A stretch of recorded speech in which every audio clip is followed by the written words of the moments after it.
Hello everyone, I'm Santiago, and today I'm gonna be testing Resident Evil 3 Remake. So I already tested the demo that was released for this game. If you want to try out that demo, you can find it on Steam very easily. You can play like 20 minutes of the game. Well, in this video I'm going to be testing the same location, basically, trying to get some explosions with a good amount of enemies on screen. So yeah, here we go.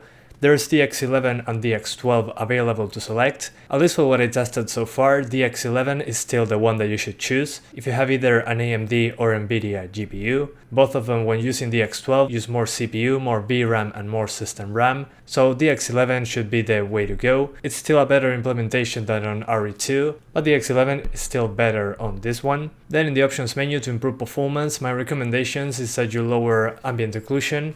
If you lower it from HBAO Plus to SSAO, you get like a 10 FPS boost, so very significant difference there. Then on the anti-aliasing option, you got SMAA, TAA, and TAA plus FXAA.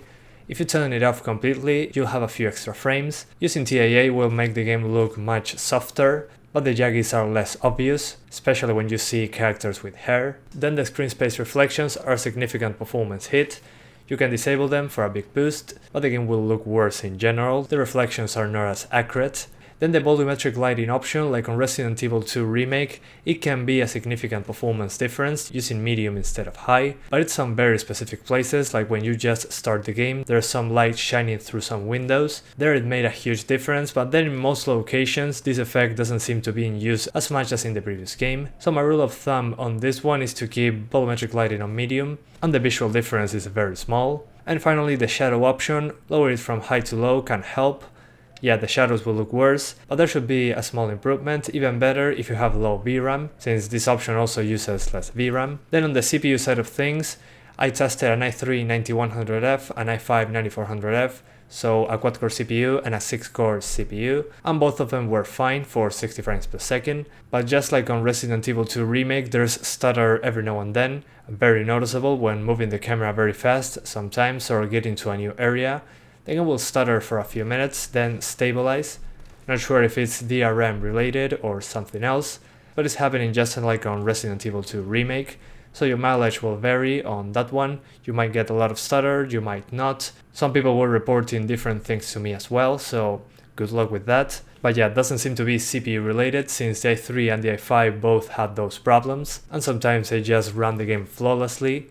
So it's very hard to say. So yeah, let me know in the comments what your experience was with stutter in this game, so I can start just trying to understand. Then on the system RAM side of things, 8GB of RAM on dual channel should be more than enough to handle this game. If it goes over 8GB, maybe you're using a lot of VRAM. So in that case, lower the textures a little bit, and the game will start using less system RAM to compensate the lack of VRAM. Talking about the VRAM, the game uses a lot of it, especially if you put it at the maximum settings. It can be over 8GB, so my recommendation, if you have a 4GB GPU, the high 2GB option on 1080p. If that's a little too much for the VRAM that you have, lower it to high 1GB. The game still looks good, but it uses like 1GB less, at least in my experience. But yeah, on the 570, 1650 Super, 1050 Ti, high 2GB on the texture option was running just fine. And then there's an option I talk about very little on these RE engine games, which is the rendering method. You have two options, one is normal and the other one is interlaced. And if you select interlaced, you get 10 to 15 FPS more, so a significant performance improvement. But the downside of that is that the jaggies will be more obvious. I'll show you a visual comparison at the end of the video, just check the description if you want to skip to that part. But yeah, depending on what distance you are from your monitor, you'll notice it more or less. So if you don't notice a difference, just go ahead and enable it, you get like 315 FPS, and this will be less noticeable the higher the resolution, so if you're trying to target 4K for example, you can enable this and get some extra performance, and it will be less obvious than if you enable it on 720p or 1080p. So yeah, I recommend you try it out and see how it goes. And so far what kills performance, at least in my experience with this game, is the big explosions, such as the red barrels that you explode, then volumetric lighting, then sometimes when Nemesis shows up in a cutscene.